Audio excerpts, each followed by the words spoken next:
दोस्तों, ठंड है, ठंड का मौसम है और ठंड के साथ साथ वातावरण भी दूषित है, जहरीला है।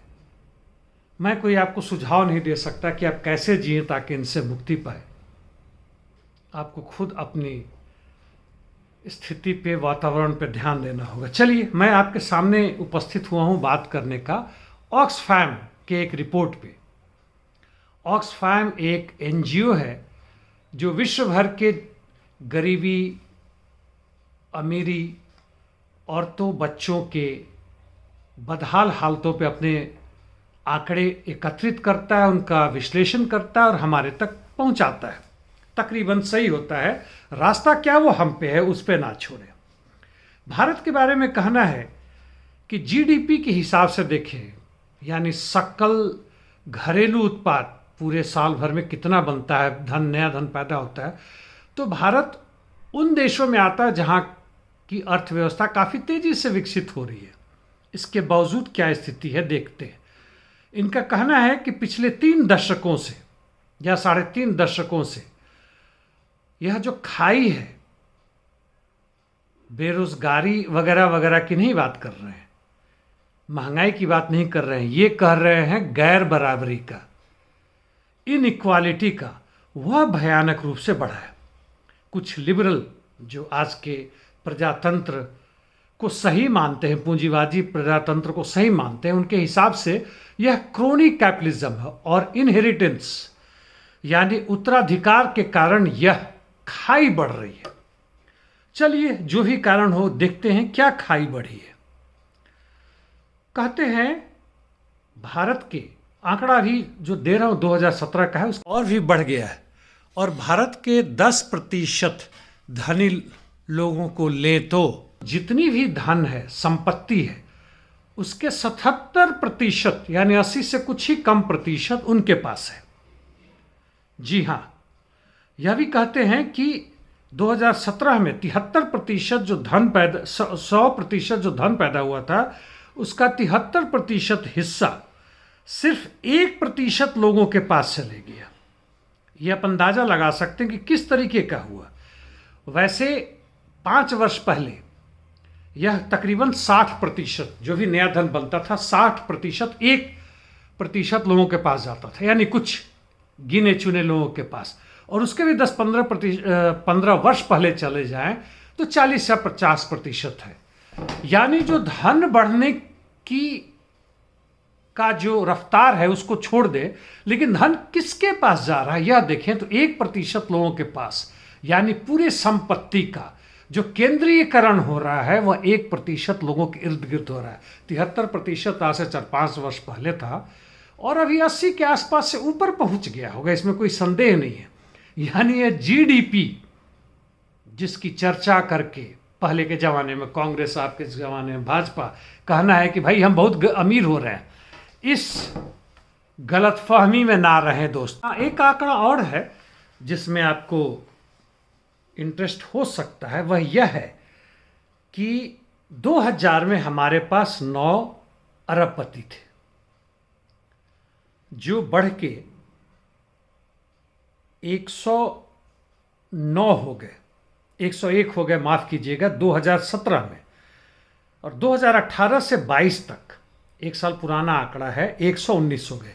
यानी ऐसा नहीं कि लोग धनी नहीं हो रहे, ये जो धनवान हैं, जो करोड़पति थे, अरबपति या खरबपति बन रहे हैं, उनकी संख्या में इजाफा हो रहा है। लेकिन कितना हो रहा है वो तो मैं एक आपको बता ही चुका हूँ।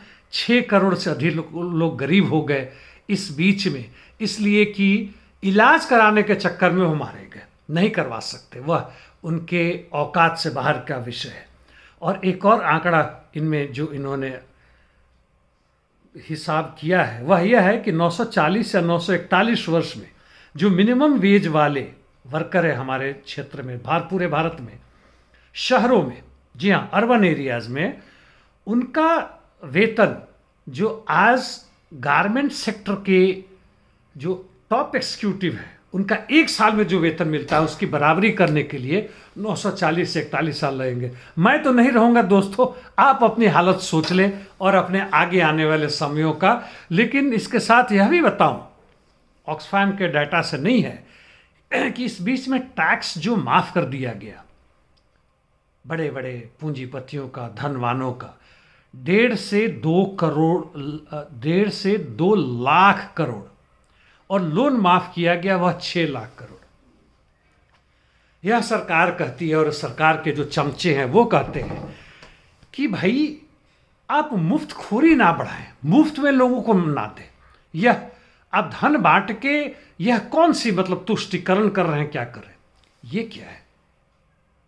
और जो 89 करोड़ जनता को आप 5 किलो अनाज देके भिखमंगा बना के, उनको पैरासाइट बना के जो रखा हुआ है, और हर जगह हवाई अड्डे पर हर जगह फोटो आ रहा है कि हम इनको खिला रहे हैं, पिला रहे हैं, कोई भारत में भूखा नहीं मरेगा, ये क्या है।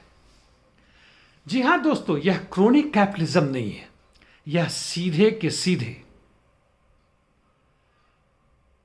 पूंजीवाद का एक चरित्र है।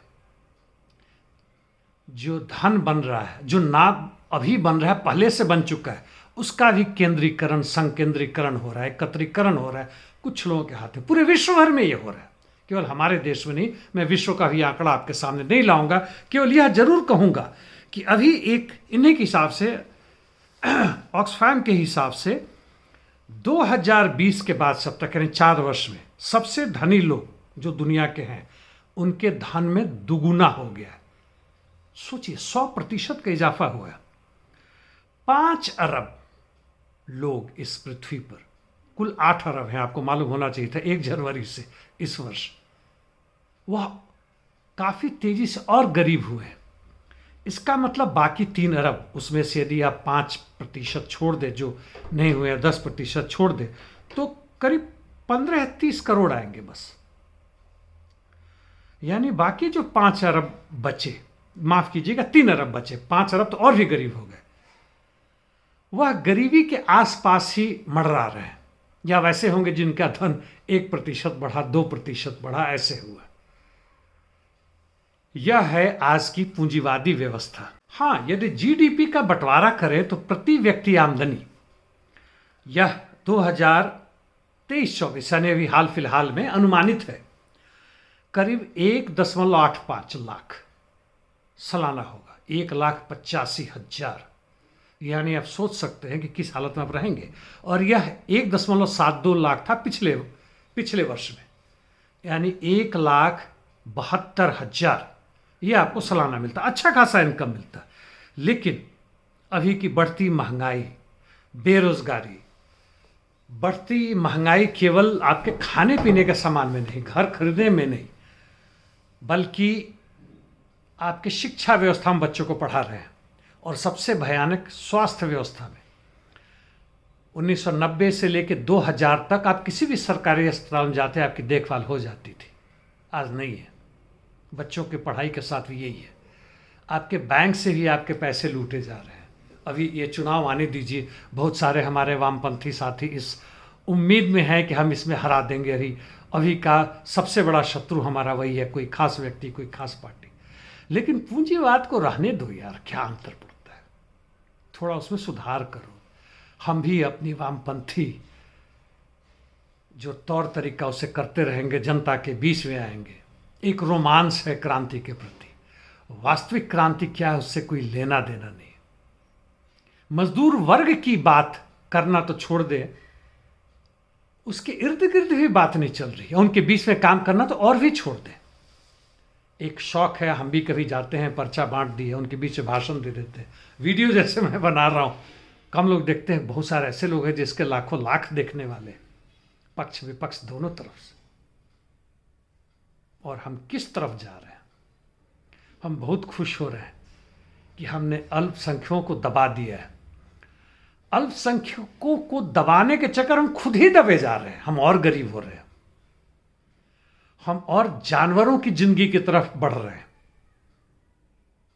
हमारे पास ऐसे भी कुछ नहीं था, अब तो और भी नहीं है, चमड़े तक नोच के जा रहे हैं, हड्डियां भी ले लेंगे, उसका भी इस्तेमाल होगा खाद बनाने में।